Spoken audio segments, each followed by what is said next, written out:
That was Darren with Honey from the Welsh A-List. And Ryder Richardson on BBC Radio Wales with you now.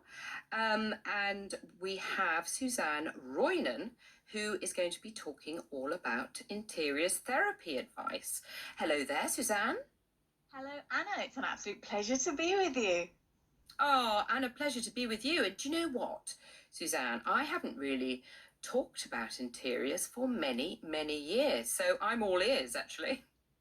Well, I'm just so excited that you're there because you're kind of one of my interiors heroes. So, this is a happy afternoon for me.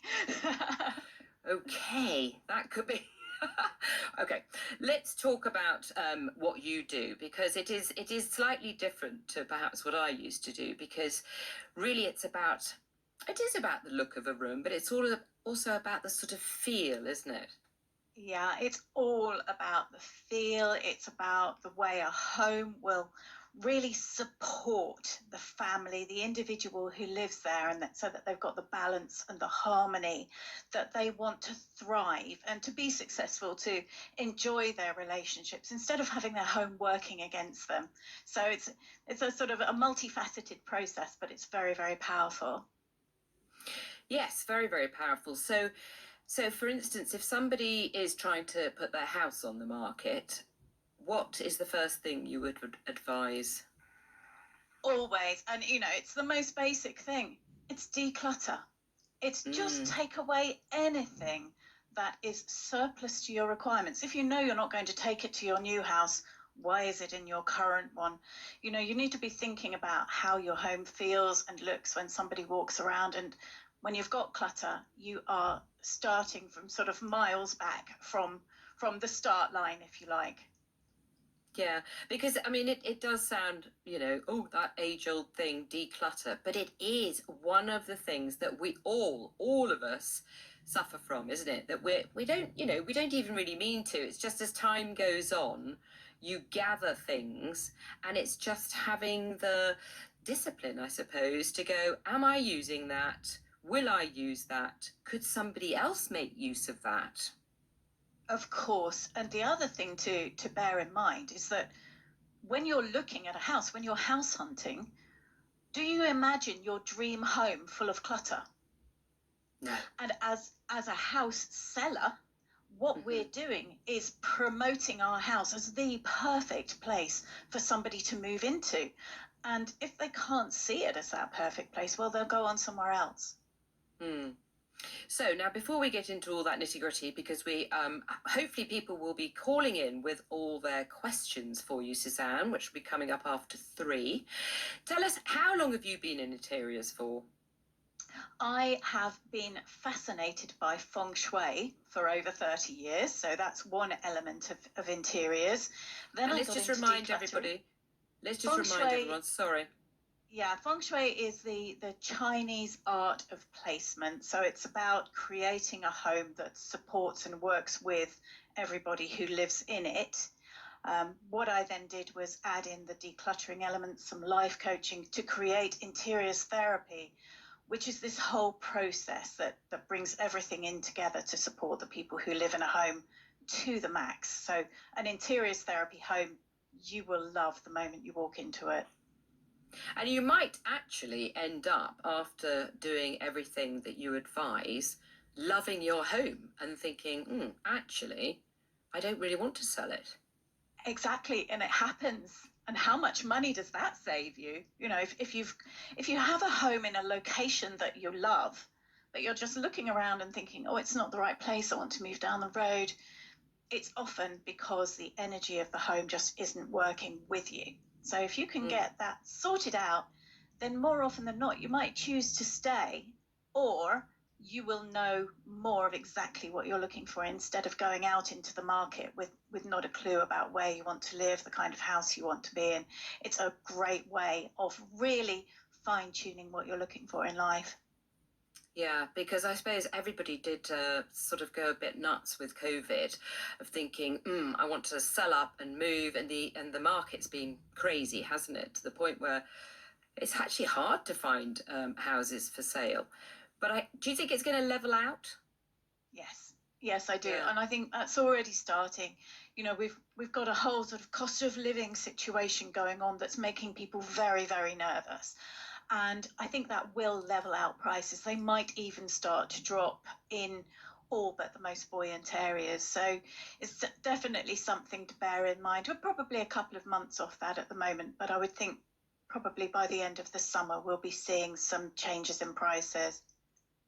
So while that's going on, it's the perfect time to have a look at our own homes, whether we will end up selling them or we'll end up staying where we are. So what kind of impact could you have on someone's home? It will take it from being a place where you kind of come in at the end of the day and think, oh, okay, to a place that you walk into and think, oh, it's so good to be here. That's the difference. That's the real difference with interiors therapy. It brings joy back into a home, or creates joy where joy hasn't been. Oh gosh, you sound like we should all have a bit of Suzanne in our house.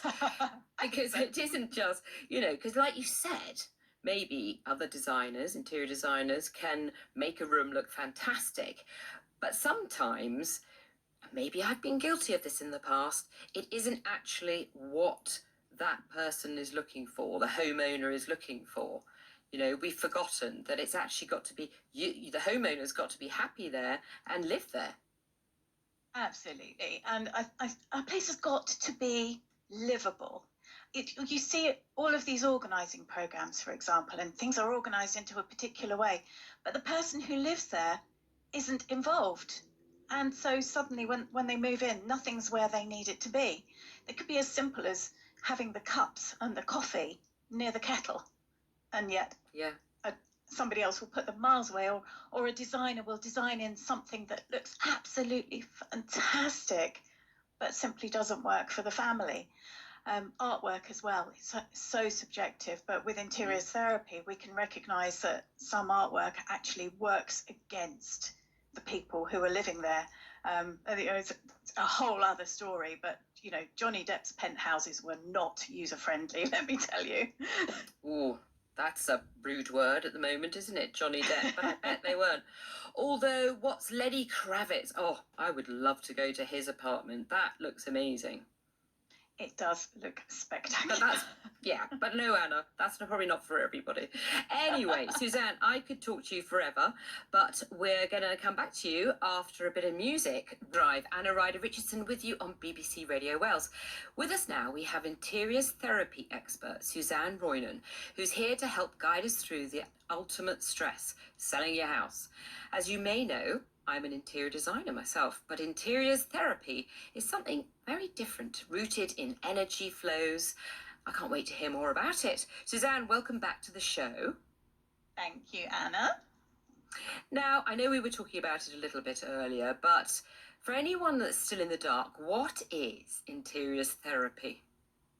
Okay, so interiors therapy is a dynamic way to work with your home so it supports you and your family to the full.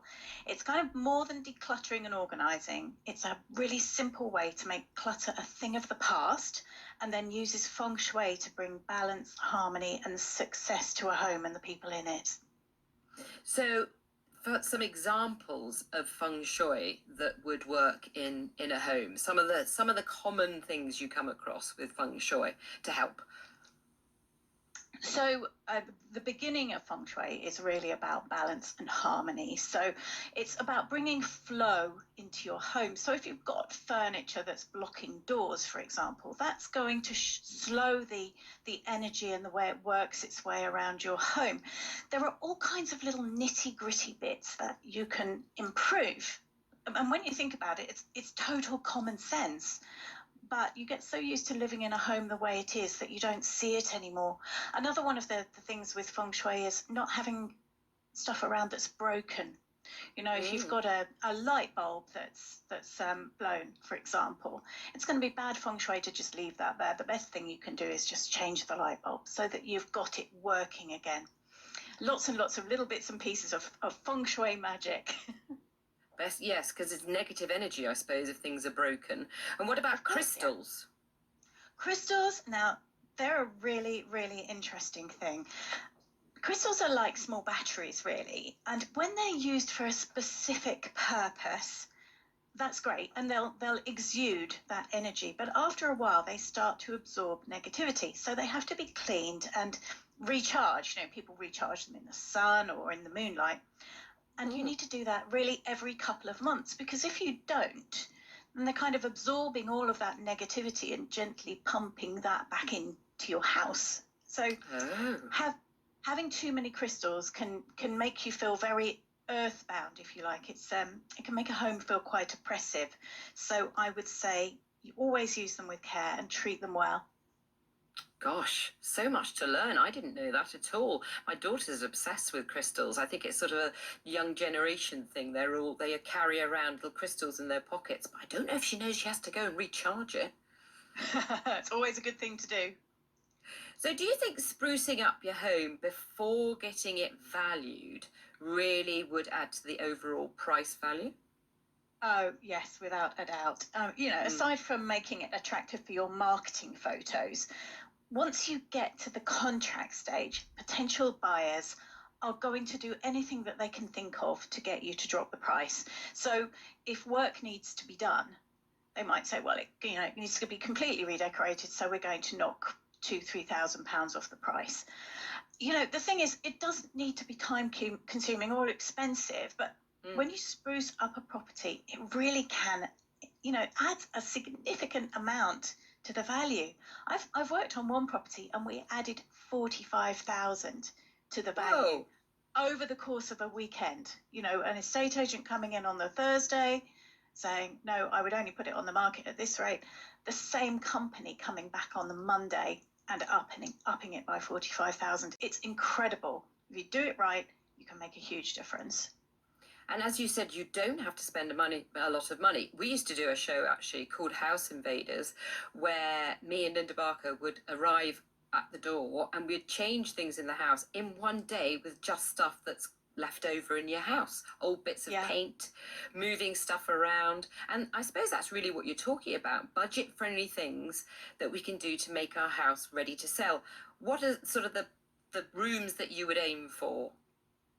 I would always start off with the hall, because that's the first impression that anybody comes in to. So you're starting from outside the front door. Before you even get inside, you're making sure that it looks fabulous, that it's not got hundreds of coats and dirty football boots sitting there. The front door is clean and shining. You can't wait to get inside. There aren't dead flowers or plants outside. And then after the hall, I would say the next most important place would be the kitchen, because people have got to imagine themselves, staggering down in the morning in their dressing gown, ready to make themselves a coffee. And if they can't see themselves doing that in your kitchen, then they probably won't want to buy it. Because, as they say, the kitchen is the heart of the home, isn't it? And the most important. And they've got to imagine themselves there, maybe a little bit of bread baking. I have to say, what you were describing earlier about doing your front door, not having too many coats and dead flowers outside the house, you were probably describing my house, which is a little bit concerning. But anyway, Suzanne, stay right where you are. If you have any questions about how to make the most of your home, please get in touch. Email annaafternoons@BBC UK, text 81012, or call 03 700 100 110. Listening to Anna Ryder Richardson on BBC Radio Wales, and I'm here with interiors therapy expert Suzanne Roynon. Suzanne, now, last time we were chatting, we've gone through the clear, Anna, hall with fresh flowers outside, and we've stepped into the kitchen, say, because we've agreed that that is the heart of the home and a huge selling point. So say somebody's kitchen is looking a little bit tired, and as you said, some people are going to go, I'm going to knock money off the price. What would be your top tips of doing a makeover really on your kitchen that doesn't cost a huge amount of money?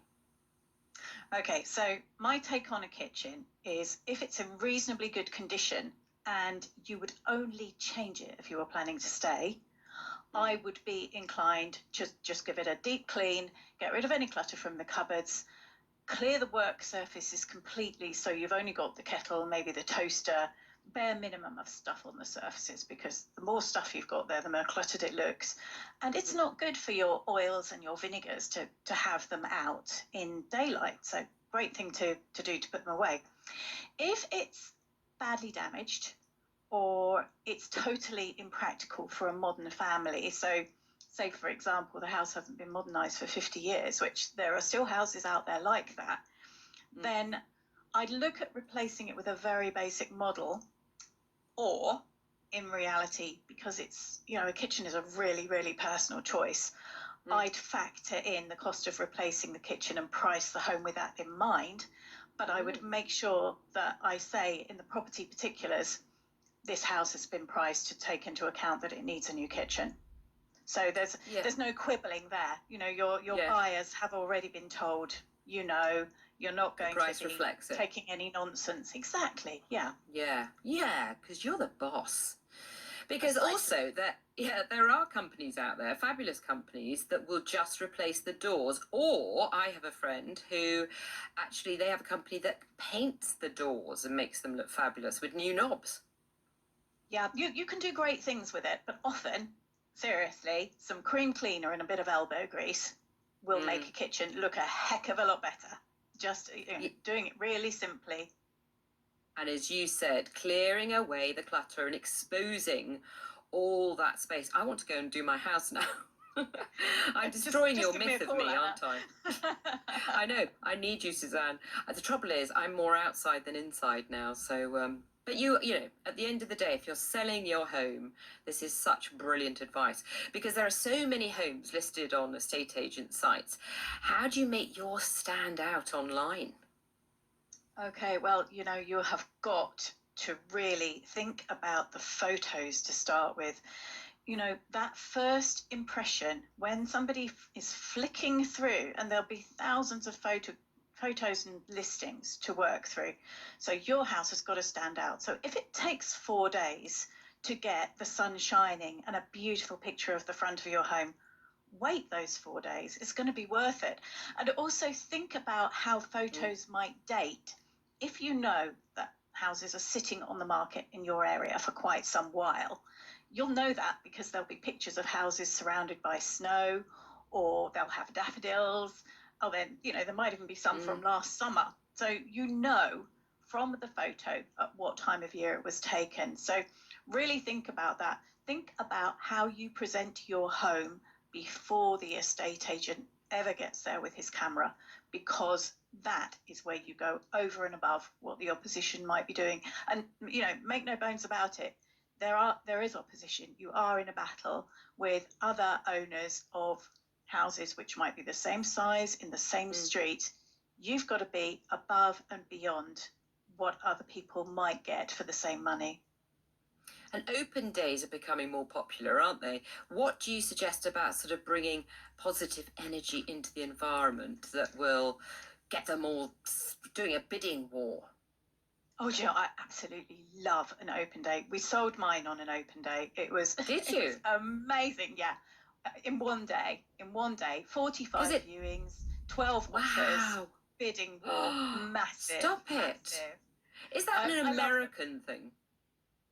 I think it probably is. It's much more practical to get it over and done with in one day. Let's be realistic. I mean, it can be quite demoralizing if you have to keep your home in show home condition, if you export the kids, the pets, everybody out of the house for viewings or whatever. So if you can do it in one day, it's fantastic. And what I'd say is, if you are able to manage your bookings yourself, and some estate agencies, particularly the online ones, will allow you to do this, book visitors around 5 to 10 minutes apart, so there's an overlap but there isn't congestion. Because psychologically, having other potential purchasers around creates this excitement, this buzz and pressure, which you just don't get otherwise. But going back to it, it's got to look like a show home. You might have 100 people tramping through your space, so you want to take out all of those personal things. And also, if you keep letters from the doctor magneted to the fridge, or your bank statements in a pile in the corner, you need to be putting those out of sight, because you don't know is coming through your house. So another thing I'd say is all your built-in storage, that's fair game to be looked into. So get it organised. Oh dear, you see. Yeah, what I found worked really, really well when I sold mine this way, and that I've always recommended to people doing an open day since, and even if they're not doing an open day, they're just selling, is to have a fact sheet prepared with the details about local schools, how long it takes to get to the station, what the council tax is, all of those questions that buyers might have. Because then you see them sort of sloping off to the garden when they've viewed the property and they're going through the fact sheet, and it's a talking point, and then they're thinking, oh yes, oh well, this is good.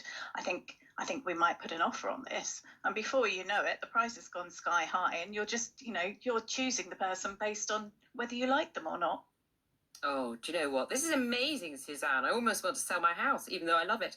If you have any questions about interiors, then get in touch with me and Suzanne by calling 03700 100 110. Email annaafternoons@bbc.co.uk or text 81012, and we'll be right back. Ryder Richardson with you till 5.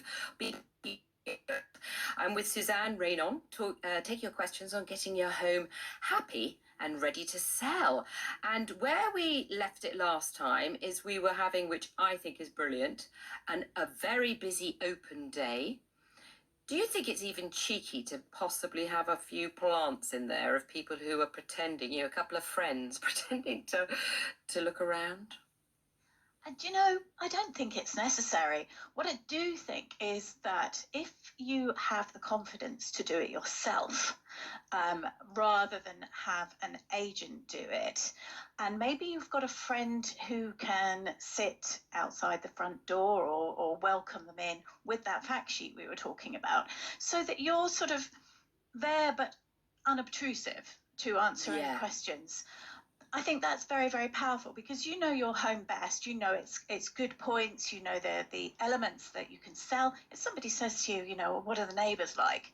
You can give them an honest appraisal of what's going on. It really depends on your confidence level. Do you want to be involved in the selling? For me, I loved it. I absolutely loved it.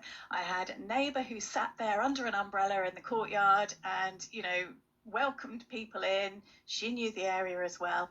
It was super. It was a really lovely time for us all. But if you're not confident, then leave it in the capable hands of an agent, because they do know what they're doing. Yeah, exactly. And as you said, a very successful day, and you sold your house. So now people say, don't they, let's bake a bit of bread or have some coffee on. What do you think about that? Yeah, aroma is a very, very powerful trigger for the brain, and it can be very enticing, but you do have to get the balance right, because the opposite of the good stuff is pets, bins, and sweaty gym gear. And you have no idea how many homes I have gone into as a prospective purchaser, or going in with one of my clients, and is this suitable for them? And I'll look around and I'll think, I'd like to just usher you straight back to the door, please. Those smells in homes we get used to. It's a challenge because we simply don't notice them anymore. Yeah. So for me, even better than having the freshly baked bread or the coffee or whatever, is to really throw those windows really wide, get loads of fresh air in, even on the coldest, wettest day. It's the easiest solution. One of the things I would say is that sometimes people are quite tempted to use scented candles or flowers or a load of bleach. And any astute buyer is going to suspect you're trying to hide something, whether it's damp or mold or drains. They're going to see through you, folks. So don't use really, really strong candles, or those, stargazer lilies that nearly knock you out with their scent and pollen the moment you walk through the door. Delicately scented flowers, fantastic, but not strong smells. Yeah. Remove your dogs, and possibly, I have a Shetland pony that likes to he likes to come in actually into the kitchen. So probably not a good idea. Removing dogs and cats and covering reptiles and spiders. People don't like reptiles and spiders. Or rats. I'm sorry, Oh, people rats. who've got Oh, God, rats yes. out there as pets, but Well, I don't please get stop that. your rat. Yeah. No, it's me. What about now? This is really important, isn't it? Whether you're selling your home or you're staying put, is lighting is everything. Lighting is most definitely everything if you're selling. I'd say to you, you know, if you're doing it yourself, put every light on, especially the lights on either side of the bed, because, you know, it's those matching bedside lights give a subconscious impression of balance and unity in a relationship, and everybody wants that. It might sound totally irrational, but seriously, if you walk into a bedroom where both the bedside lamps are lit, it feels different. If you are wanting to stay, then the lighting has to work for you. You need to have specific task lighting. It's got very, very fashionable to fill a ceiling with spots and, you know, those halogens, and that makes the light quite aggressive. You know, it's not great for selfies and skin tone, or relaxing as well. You know, if you want to relax in a house, you just need to be able to take those lighting levels down to warm whites rather than the bright blue lights that you get often with halogens. But yeah, lighting is a very, very person specific thing, and it's important to get it right in everybody's best interest, really. Exactly. You're sort of setting the mood, aren't you, for people who might be prospective buyers. But as you said, if you're at home, I mean, I like to just have a few lights on. Everybody looks better with a few lights on as well, don't they? They do. It does great things for wrinkles. Oh, thank you so much. Now, if you have any questions for Suzanne, you know what you have to do. Give us a call, 03700 100 110. I expect you're writing this all down in notes anyway. Email annaafternoons@bbc.co.uk or text 81012, and we will be right back after this. This is BBC Radio Wales, and I'm Anna Ryder Richardson. Here with me is the fabulous Suzanne Roynon, answering questions about selling your house from an interiors therapy perspective. Now, Suzanne, I have a lovely question here from a listener. This comes from Lucy, and she says, "Good afternoon. Thank you so much for having Suzanne on again. She gave me some wonderfully simple advice last year when I was trying and failing," she says, "to sell my house. And I had an over asking price offer within 2 days, Suzanne. It was life-changing." Yeah, it was life-changing, says Lucy. "I was so grateful to her, and I can't thank her enough." Now, she's got another question for you. She says, "My brother is now trying to sell his and is wondering if there's anything he could do to try and prepare it for the agent to come and see. It's tidy but small, and they want to upsize. So, what do you reckon?"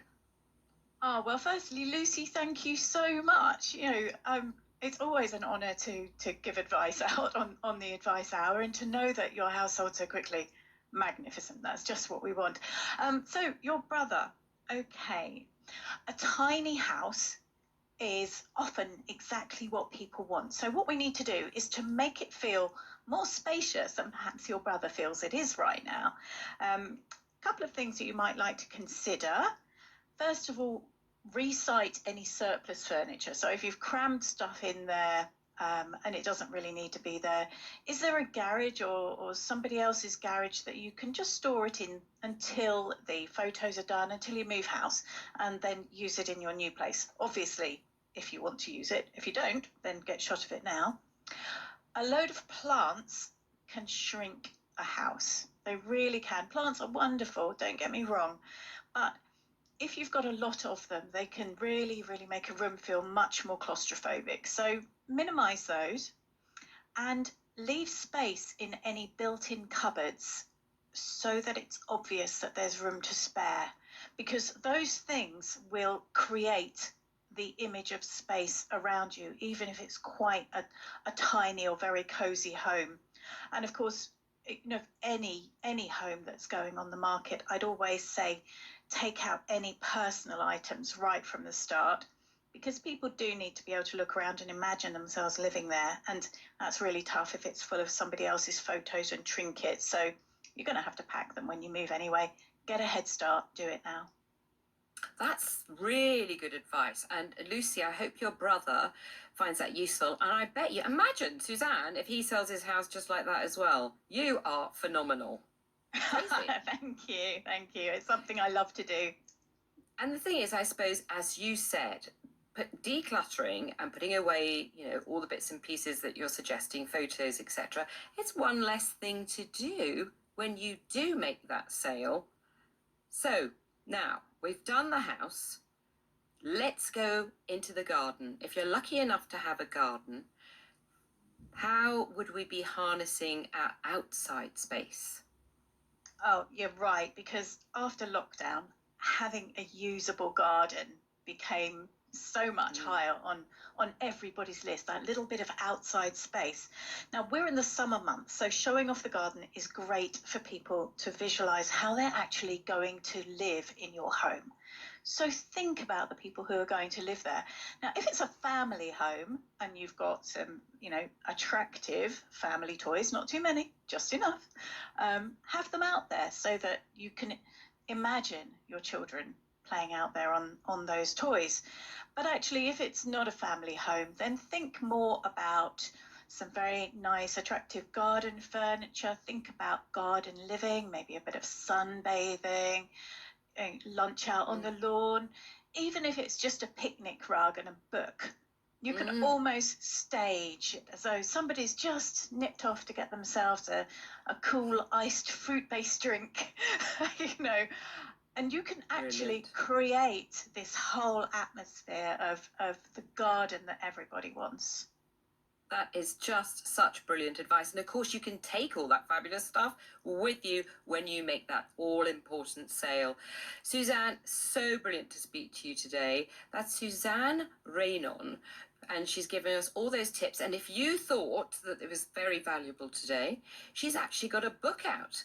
And the book is called Welcome Home, How Stuff Makes or Breaks Your Relationship, which sounds fascinating, Suzanne.